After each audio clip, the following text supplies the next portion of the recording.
Are you safe? Are you not safe? Is this safe? Is it unsafe? And therefore, how people behave or the environments that we enter influence and impact how we see ourselves.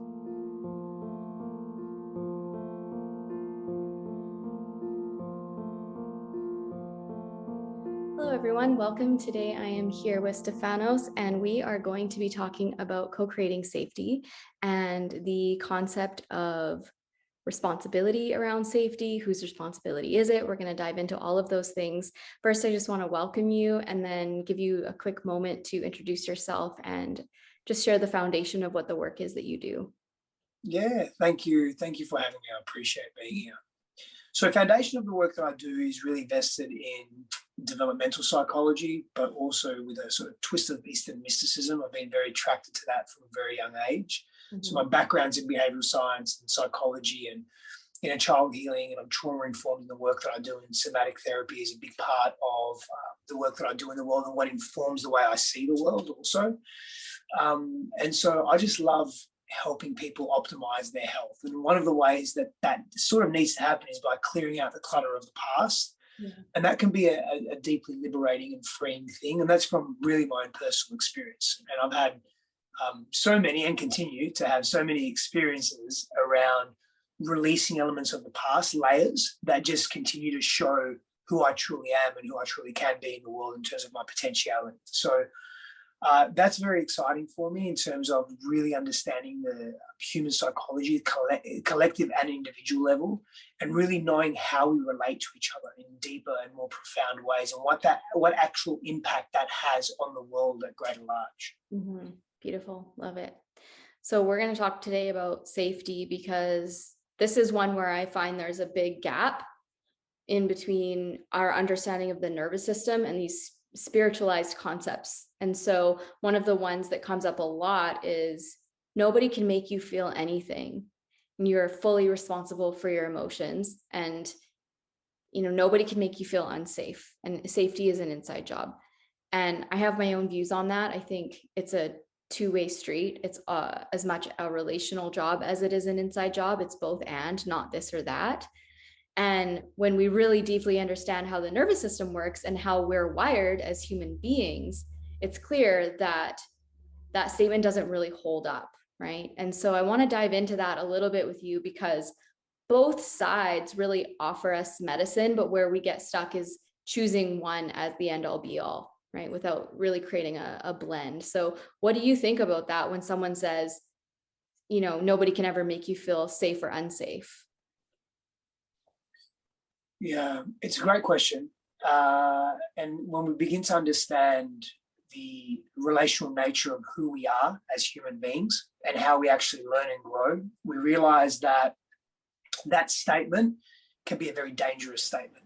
Now, I'm all for self-ownership and self-responsibility. That actually becomes empowering for us to make change that moves us towards a healthier version and expression of self. Absolutely. And we are relational beings, and that's the way that we've evolved.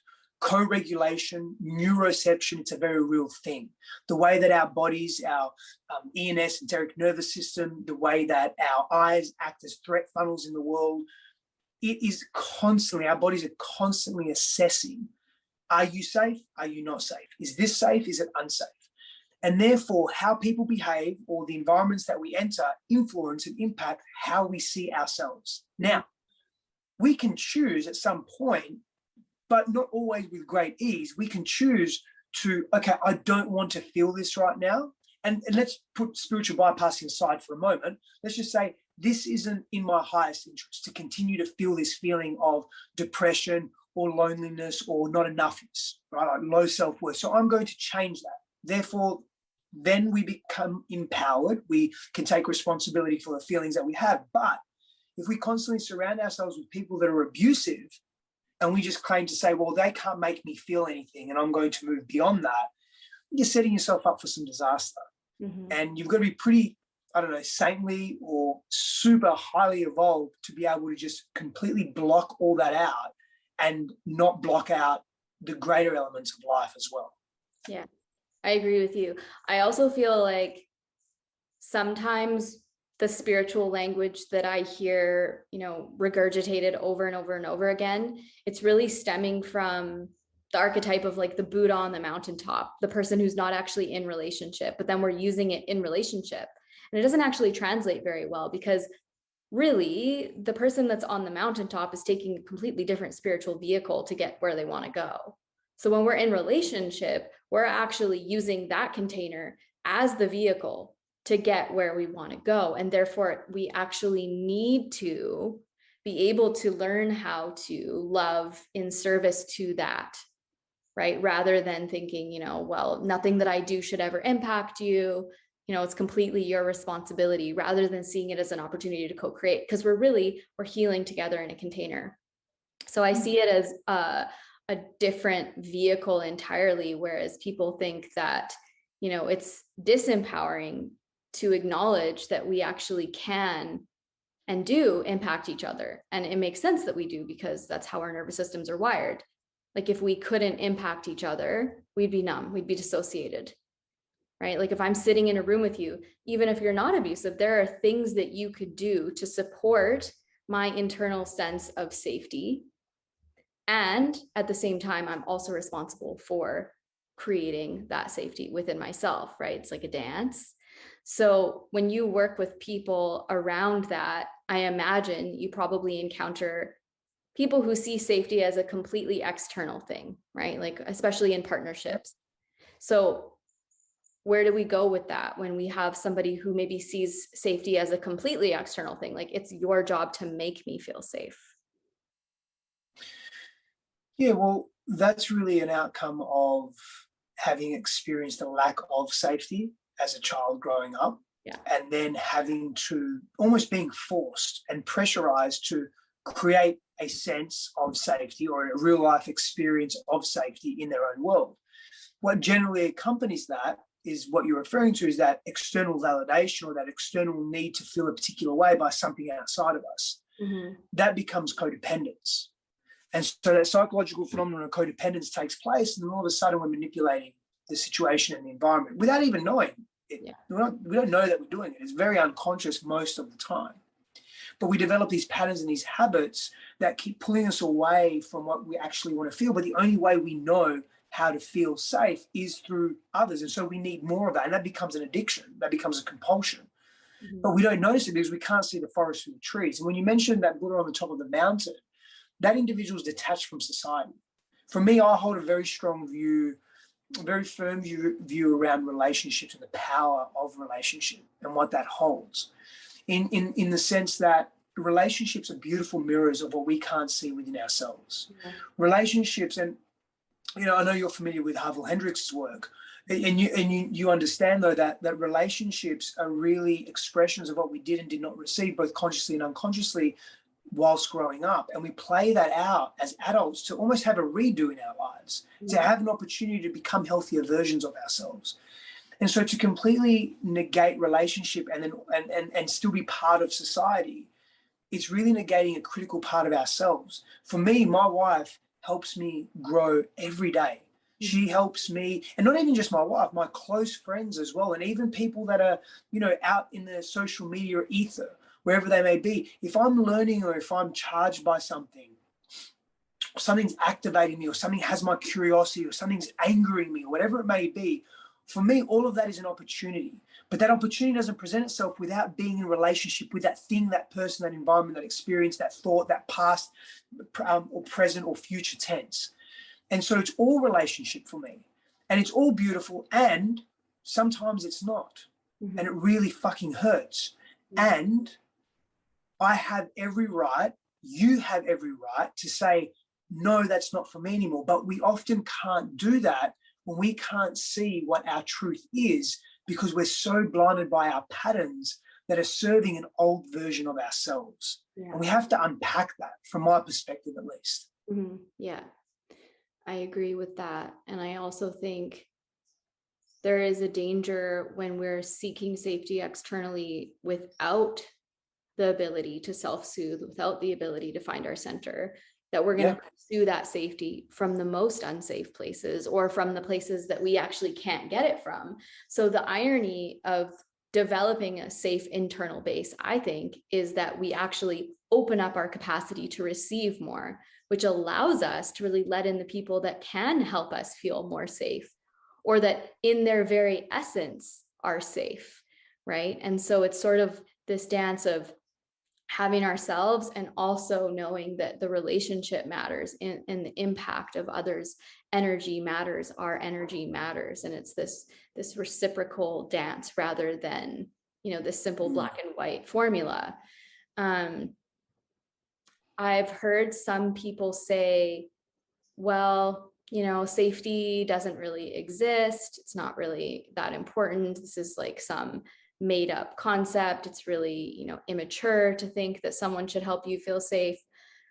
And I think when we're coming at it from a really wounded place, like you just talked about, it can be that. It can be really graspy, blamey, projecty, powerless.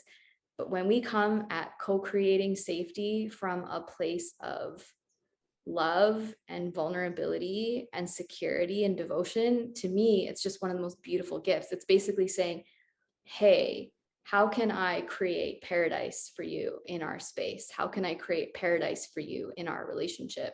And what a gift that can be, right? To support the relationship in being a container to relax and to flourish. And I don't think that we can have that if we are coming at it from the idea that we don't have an impact. When we aren't deliberate with what we want to create, we simply regress to familiar unconscious patterns. And so this notion of co-creating safety for me is a very important one, and one that is very real. Yeah. You've heard that saying, no man is an island, right? Yeah. And so I think there's a reason for that quote or that adage. It makes, at some level, a great deal of sense. When we look at where we are today as a humanity, that hasn't been created in silo. That has been created in union, in togetherness. And intimate relationships are no different. And they can bring out the best and, quote unquote, the worst in us. And so to say that safety is an illusion, sure, we can say that, but then everything else is an illusion as well. Depends on what, ethos or philosophy you take on that. Yeah. The Indian mystics will say that Maya exists, or even Buddhism, everything is an illusion, sure. And that's great. And safety does exist. Like, sorry? And we're here in our bodies. So that's exactly, it's a real thing. And you feel that in your nerves. You feel that in your nerves when you're walking down a dark street at night and you get something in your gut. Yeah. That's your ENS, that's your intuition, that's your physiologically, your nervous system is telling you, signaling to you something doesn't feel quite in alignment or safe. Mm-hmm. You get that feeling when you're driving in your car and someone swerves really quickly and you get the adrenaline dump. That's your nervous system telling you that you were about to be very unsafe. Mm-hmm. And you are unsafe just for a split moment, right? When your partner says to you, look, I've got something to tell you, and they say, a lie that they've been lying to you about something, and you all of a sudden feel unsafe. That's a very real thing. And the less, in my experience and with all the people that I work with, the less resolved we are, the less, quote unquote, healed we are, the less we have a connection to our wounds and our traumas. And most of us have wounds and traumas, emotional, psychological, physical scars, wounds and traumas. Most of us, very few people don't. And the more we are connected to those, where we've equilibrated them, we've worked with them, we've dealt with them, we're familiar with them, we have a relationship with them. If we don't, those present moments where we feel unsafe are magnified and amplified by all the past stuff that's unresolved. Mm-hmm.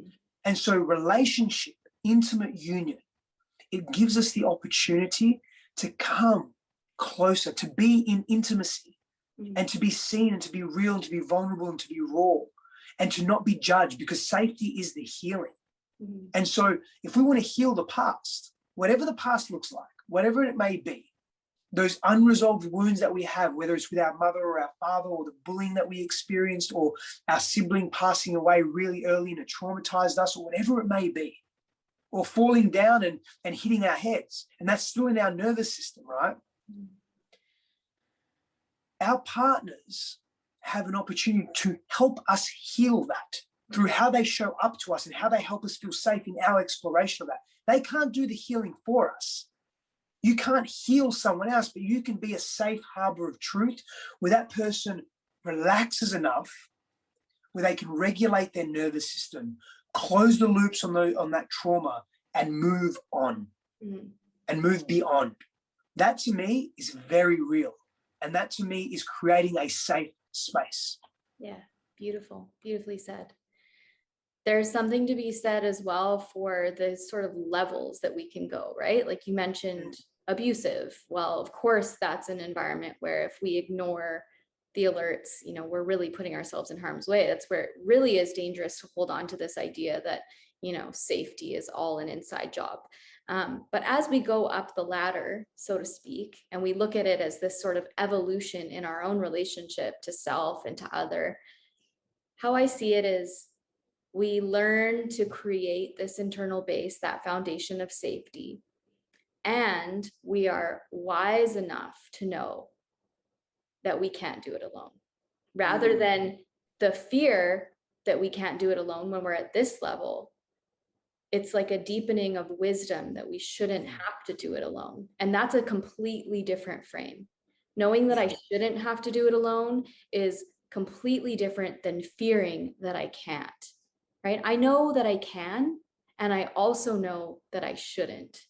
And so when we get into this state of consciousness in relationship, when we're doing this sacred dance, seeing our partners as a partner in healing, there are even subtle ways, I think, that we can call each other higher to grow, right? It doesn't have to be this really, abusive context. It can even be in simple subtleties, like how you say things to your partner, right? How you move through the home. I know in my relationship, I'm like hypersensitive. I'm just like, I feel everything, and my intuition's always, picking things up, and I'm very sensitive to sound and to light and all of the things. And my husband is very colorful and intense in how he lives. He's just, is always busy, and he's, breaks cups when he's washing the dishes, and it's just a completely different style, right? And so we constantly have to work on this creating safety for each other, even though our concept of what feels safe is very different. Right? And so I'm curious if that kind of stuff ever comes up for you in your relationships or in your marriage, and how you navigate that. I think it can really help people to sort of see themselves in others when we talk about what are the little ways that we create safety. Yeah, it's a great question as well. I want to touch on something first. A number of years ago, I probably about maybe 8 years ago, 7 or 8 years ago, and I just finished it was a catalyst in my life. The relationship ending was probably one of the biggest catalysts for me in terms of how I chose to then move forward. And it was tremendously painful, and it brought up a lot of old trauma, and it was an opportunity for me. But the point I want to make about that is something you touched on earlier about being in relationship and the power of that. And for me, I sat down with myself one day and I said, because ever since I was young, part of it was escapism, part of it was curiosity, part of it was I wanted to get out of a very violent home, a very volatile home. And part of it was I was genuinely curious about the world and about the esoteric nature of being alive, right?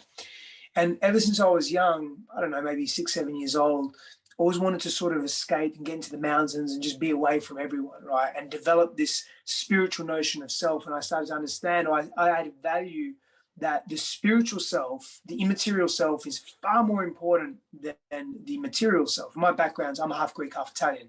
So I read a lot of Plato and Socrates and so forth. And so I started getting these notions of, the physical body's a waste of time. It's nothing. Like, this isn't important. What's important is the soul and the spirit. Right? The meat suit. Get it out of here. Yeah, that's it.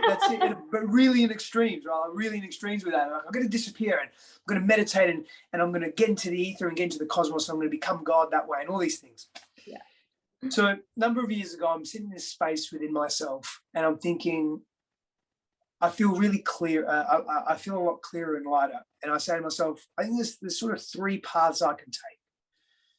The first is like in terms of growth, right? Like really growing and evolving myself. I said, I can go to the mountain and disappear and be in that type of communion with God. But that also feels like I'm disconnecting from society. I didn't want to do that. Yeah. I could be struck by lightning or something and survive that and literally have this almost this download, this spontaneous boom, like this connection to the ethereal and the spiritual realm that I've never had before. And that can happen. That's a possibility. 4 possibilities, actually. Or I can continue just being in my singledom and exploring the world that way. And I know I'm going to grow, but I have a feeling I'm only going to get so far. Or I can make a very deep, sincere, deliberate commitment to be in sacred union. Mm-hmm. And I sat with that for some time. And clearly the response within myself was, I want to be in sacred union. Yeah. I want to be in sacred union. Because for me, I think that is what is going to accelerate the consciousness of this planet. Yeah. I really believe that. It's going to accelerate the consciousness of this planet, big time. So I wanted to say that because it's not for everyone either. And neither one of those paths is wrong. It's where you are in life. And I want to address what you mentioned about the safety piece, right? So important. I don't know you super, super well, but just from what you've described, my wife shares similar traits. Mm-hmm. And her past influences that, where she has those sensitivities and she's far slower than me. And even though I'm an advocate of being slow and being still, and I practice that in my life, of course, I have a very big energy. I move fast. I'm pretty erratic. Like you said, your husband breaks dishes. I'm like, yeah, I broke her favorite cup the other day because I was doing it fast. Every time he does dishes, we just laugh now. I'm like, I love buying pottery. And he's like, I love breaking it. Now, that's interesting what you just said. That's healing. Mm-hmm. And let's share with the audience why. Yeah. You're both at a point where you can laugh about that and be curious and open. Because when you're laughing, you're open. Yeah. Right? Absolutely. In a sincere laugh. When you're angry or you're frustrated or you're bracing or tight, you're coming from fear. That's a contracted, constricted, restricted state of being. You both clearly have done some healing around that, because I would imagine when that first happened, you were probably bracing and tight. He was probably swearing and, oh, fuck this, I can't believe it, or just angry at himself or something along like self-critical, something along those lines. And now you're both at a place where you can be open with it. And see, it's the nuances, right? Like it's the micro changes we make in our lives. See, when my wife's a sensitive sleeper. When I wake up in the morning, I usually bounce out of bed. Like I've got a lot of energy, I just bounce out of bed. But sort of slip out of bed now. She's going to wake up either way, I know that. Yeah. And then, but I move to her, like I gently put my hand on her. She had some traumatic experiences growing up, right? And so have I. I just dealt with them differently. I was more outward, and as an adolescent, young adult, I became very aggressive. As a child, I was very withdrawn, but I also made a commitment to myself. I would never be hopeless, helpless, weak, meek. I would never be a victim again. And so as an adolescent, as I started getting bigger and hormones and all that, I outwardly projected it, and I was masking a lot of internal fear and unresolved pain and all of that stuff. So I'll get out of bed and I'll give her a kiss and I'll hold her and I'll put my hand on either on the small of her back, on the back of her heart, or on her heart, depending on how she's sleeping. Usually I get up earlier, a little bit earlier, because, not to overshare, but the bathroom wakes me up and I go to the bathroom. that's what it is. It's true. And so, doing little things like that, I know, help her parasympathetic nervous system engage, let her know that she's safe, like everything's okay. She doesn't have to be startled. Now, the more I do that, the more I enter the home or enter the space saying, hey, Christine, I'm here, as opposed to just barging in and not being considerate of her, the more her nervous system says, oh, another example of safety. Oh, another example of safety. Oh, another example of safety. And we can start to break those old patterns of being hypervigilant. Yeah. So the smallest things, like when you ask your partner, hey, what do you need from me to help you feel safe? And let them sit with that question. Like just sincerely ask that question. Hey, like I'll give you another example. When there's clutter around our house, it reminds Christine of some experiences that she had around abuse when she was younger. Mm. And what happens is if we're disconnected, like I'm busy, or I'm in my purpose, I'm really in that flow, and I'm not paying attention to that, and she's not paying, she feels a little disconnected, a little disorientated, a little unloved. She starts to move into her unhealthy patterns of being snippy or aggressive or criticizing, and that's a way to protect her heart and protect herself, right? And so I'm like, what are you talking about? The house isn't cluttered, because I don't like clutter either, by the way, but everyone's perception is different. So I'm like, the house isn't cluttered. What's your problem? What's wrong with you? I start to say, because that's the rhetoric that I heard when I was growing up. Like, what's wrong with you? What's wrong with you? So now all of a sudden we're in these old patterns and we're not helping each other feel safe. I'm feeling criticized, one of my biggest wounds from dad, biggest wounds. She's feeling unsafe and unstable in her nervous system. It's not a conscious thing because of the clutter, because of what it reminds her nervous system of.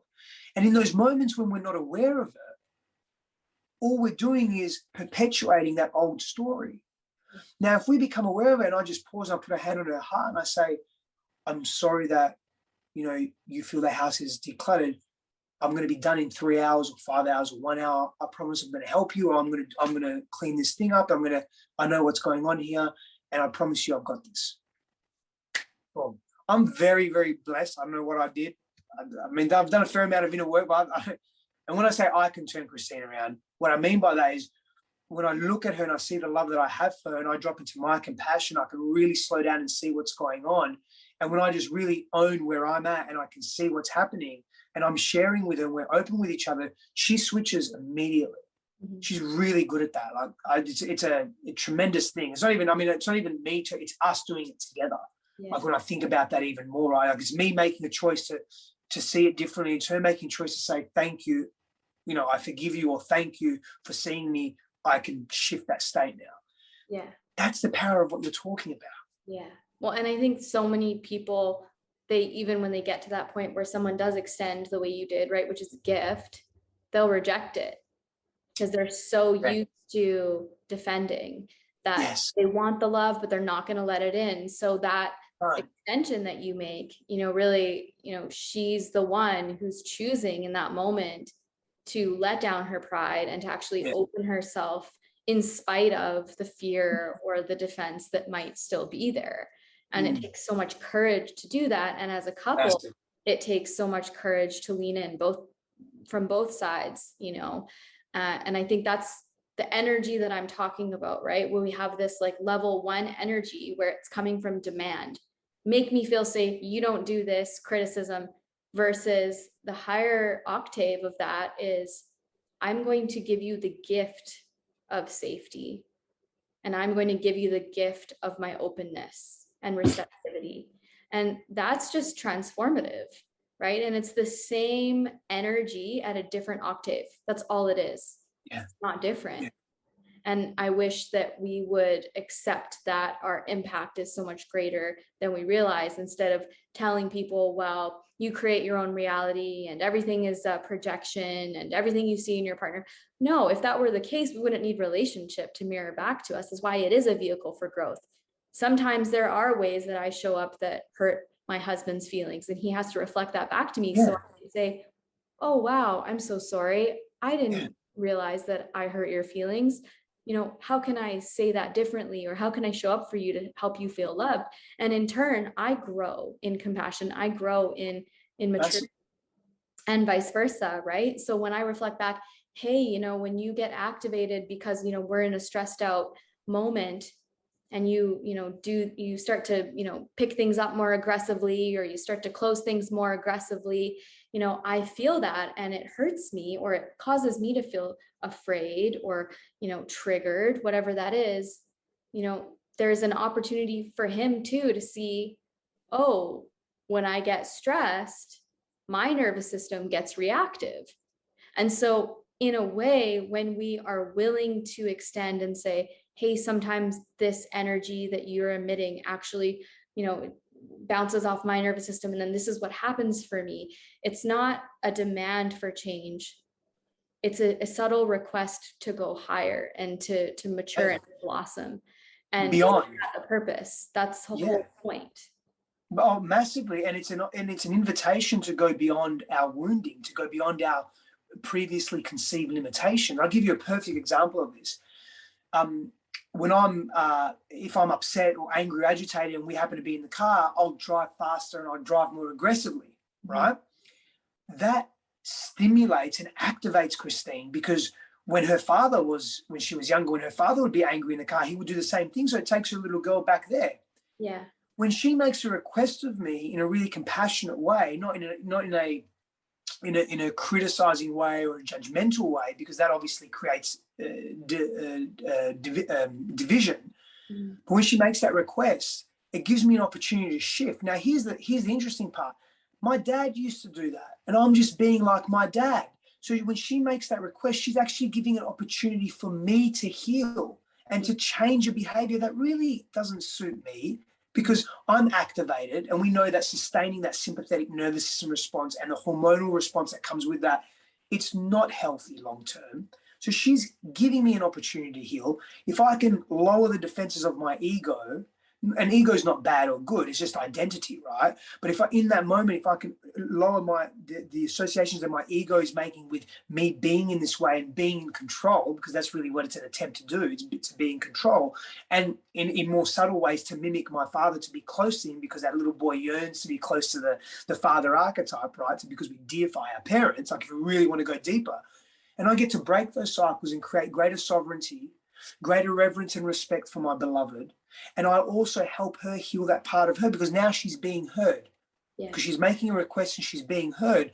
And that is healing in and of itself. And I'm not doing that, and she's not doing that. Like you said, we're doing that together. Yeah. That's co-creation.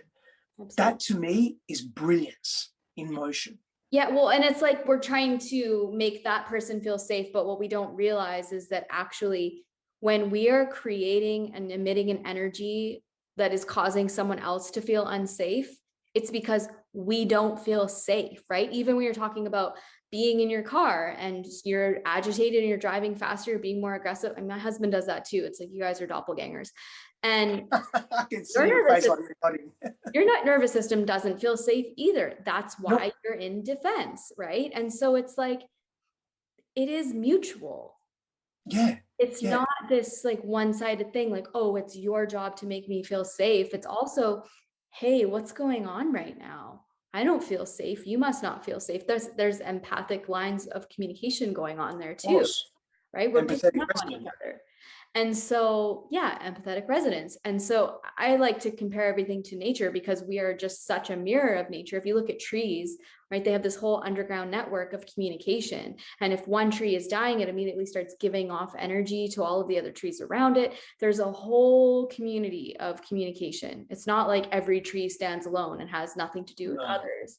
Everything is connected. In relationship to everything else. Exactly. And so it's like all of a sudden you get into relationship, and then you start to do spiritual relationship, and now all of a sudden you have no impact.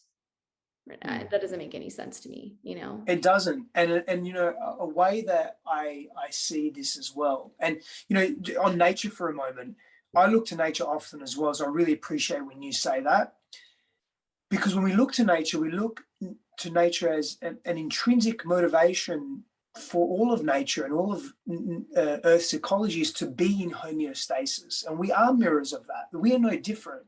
And so our nervous systems are looking to be regulated, and we're regulating ourselves through our environment, both internal and external. We are complex beings, right? Super layered beings.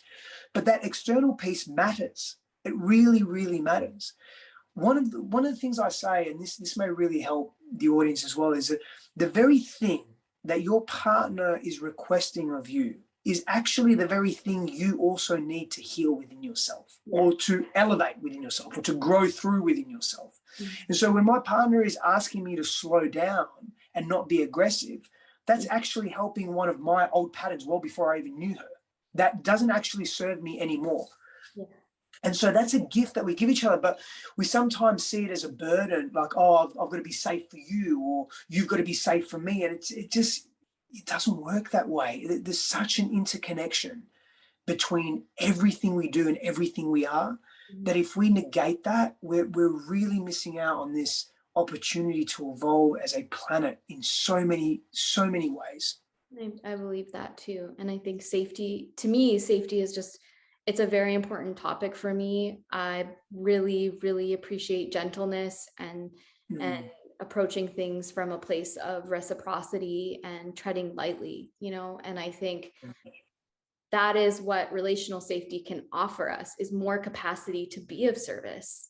When we feel safe and ultimately loved and held in our relationships at home, we have more energy to give, right? We have more energy to feed back to our communities, to support those who don't have the energy or they don't have the resources, right? We become more powerful because of love, because of safety, because of gentleness. And so it's not just about even the two people in the relationship, it's about the greater community, all the people around them, and all of the plants and the animals and the trees and everything that feeds off of each other. And in this cycle, when we approach life from a place of safety and gentleness, right, there is an energy of reciprocity that we're living by, and that makes the world better.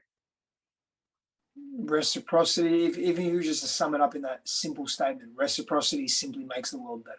And I'm an advocate of that, and I'm in alignment with that for sure. Yeah. Because now we're working together, we're moving together, right? We're not against each other. We don't have hidden motives and agendas. I mean, they exist within the human, within our human behavior, and that's to some extent normal. But what I mean is that we're not coming from this really wounded place, because we're aware of reciprocity. We're aware of what I do is going to impact you. How I show up is going to impact you. How you show up and how you're being in the world is going to impact me. To what extent? I have some control over that, some not. I think we're in far less control than we think we are.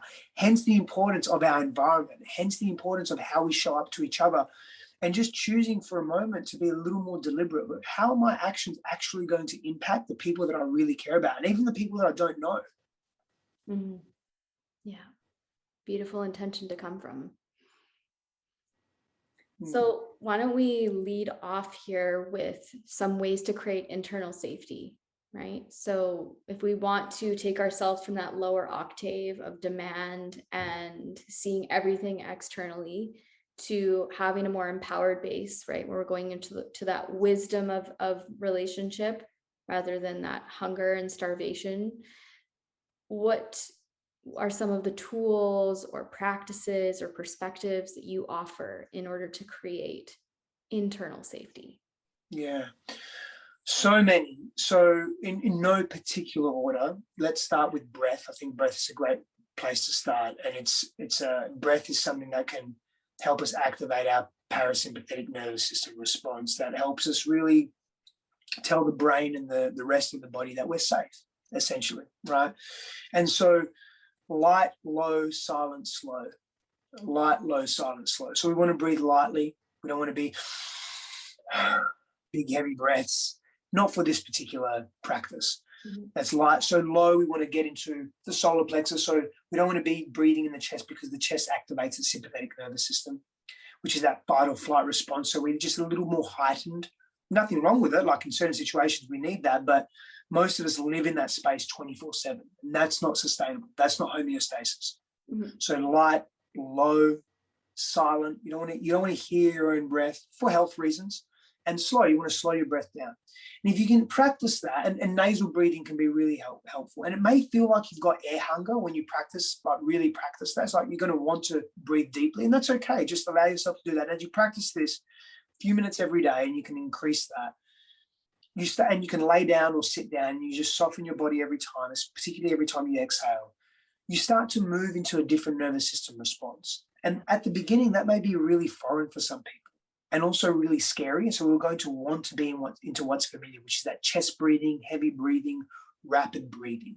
Mm-hmm. So breath can be a really beautiful way to help access and regulate the nervous system. Now, there's also a quote unquote downside with that, right? And this is why we have to be very careful with breath, which will lead me on to my next point in terms of how do we self-soothe, right?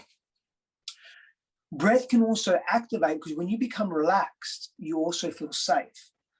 And if you have stuck stuff, like traumas that you don't even know existed, or traumas that you're aware of but you're purposely avoiding, that stuck stuff can come to the surface, because for the first time maybe in your life, you feel really safe and calm. And so the body's like, oh, we're relaxed now. We're safe enough to release and close the trauma loops and some of this shit that happened. Let's bring that up. Yeah. That can be dangerous. Yeah. So my next invitation is work with someone.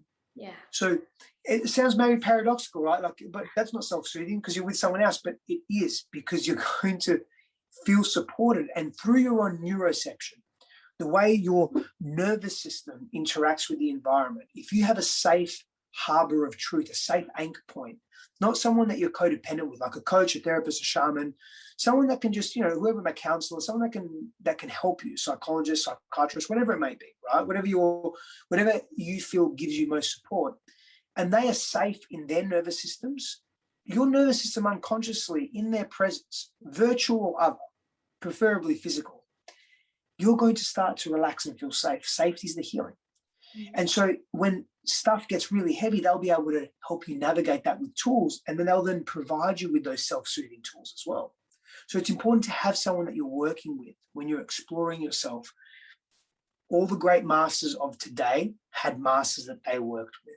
Yeah, absolutely. That's just the way it is. I have coaches. I'm sure you have coaches, people that you work with, guides, that you look up to, individuals, groups, whatever it may be, right? I definitely have that. Be in nature.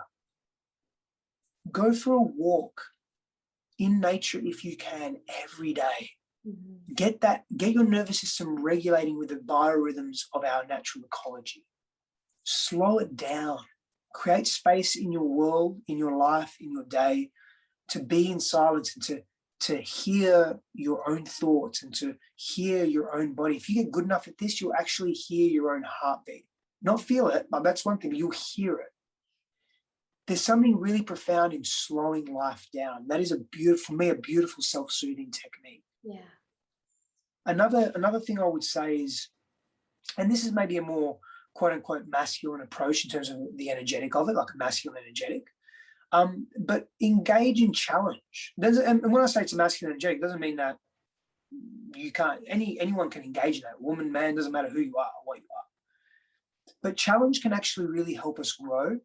And through the challenge, through the adversity, and it can be a micro adversity, like I'm going to walk 10 miles today and I've never done that before, or I'm going to wake up at 6 a.m. today and I'm going to do that for the next 28 days. I'm going to journal every day, whatever the challenge may be. I'm going to ask that girl out that I really like but I'm scared to do, whatever. I'm going to quit my job and apply for another one, whatever it is. When you do that thing that scares you and you challenge yourself, it could be a gym program, new gym program, whatever. You get to know a layer of yourself that you didn't know before. And when you move through that difficulty and you get through it, it creates confidence. Mm-hmm. Now, we're not talking about arrogance and ego. We're talking about confidence, self-assurance. When you heighten your confidence, you increase your capacity to be self-aware, but also your worthiness, your sense of self-worth increases. This is a really beautiful thing. Now, when you do that, you feel more proud of who you are, but you also develop greater techniques for self-soothing and for self-care. You get to know yourself a little deeper in all the different ways. So, I can keep going and going, of course, but I don't want to overwhelm with all these things, because then we're stuck with the to-do list. I'm going to do this, I'm going to do that, I'm going to do that. If you just started with a breath, that would be really cool, And also, I will say one more thing, because I can see your puppy moving around there and it's so super cute. Surround yourself with beings, people, and an environment that facilitates your growth, right? I see soft pillows and it seems like you're sitting on a thick plush rug. Very fluffy. Yes. You're surrounding yourself with objects that feel good. Yeah. Do that in your life. That's so, so important. Yeah. I have a slogan for my life. The future is fuzzy. My husband laughs because everything that I have is fuzzy. He's like, oh, another fuzzy thing. Got it. It's like everything. But it does make a difference, right? Especially for those of us who are really sensitive and need that. Yes. And all of the things that you shared, those are all of the tools that I love as well, along with inner child work. Big time. Communicating with the inner child. And if those of you who want to go deeper, I do have a little meditation on the website on Rising Woman. It's just a free download. I created it because it was a meditation that I had created for myself and guided myself through for about a year while I was creating a more secure base for myself so that I could go up to that higher octave, from demand to, you know, wise relationship. And so I love all of those tools, and especially, you know, the piece about nature. You know, that's just one of the most simple ways that we can reconnect. And, you know, even if you don't have a lot of nature, one of the things that I suggest is actually getting a bowl of water and like putting your feet in a bowl of water. Yeah. Like connecting to the elements, even if you don't have a river or an ocean nearby, or you don't have a park nearby. So really calling Get that. indoor plants as well. Yes, exactly. Yeah. Yeah. Yes, beautiful. Okay, well, this was a fun conversation. I really appreciate you coming to share with me today. Where can people find you? Your website, your social media, all the things. Yeah, thank you. So at Stefanos Sifandos for all my social media. I'm sure you put the links in the yeah. So Stefanos is Stefanos, and then I'm sure we'll come up from there. Sifandos, Stefanos Sifandos, and my website is stefanosstefanos.com, and I just literally it's going live today, my new website. So I'm happy to launch. Nice. My husband just got his new website up too. It's Awesome. Time to celebrate. Yes. Exciting. Beautiful. Well, I'm going to put all of that in the show notes. Do you do coaching or mentorship, or what are your offers? Yeah, absolutely. So, I mean, you mentioned inner child. Both my wife and I have a level 1 and level 2 inner child workshop, which is super comprehensive. So we work together, and I work as individuals. I have a coaching practice, and you can go to coachwithsteph.com to apply. There is a wait list at the moment, but I love my private and personal coaching practice, really powerful. I have a coaching institute as well with my wife and a couple of other people too, where we're coaching coaches. It's elementumcoachinginstitute.com, and so many different programs as well, and men's groups in Austin, Texas that I'm a part of. Like, just really have so many. I'm very blessed to have so many passion projects, legacy projects that I'm a part of. That I'm co-creating in the world, I should say. And so just lots of exciting things. But all of that information is on my website as well. Beautiful. Well, thanks so much, and I'm looking forward to speaking with you next time. Thank you. Appreciate you.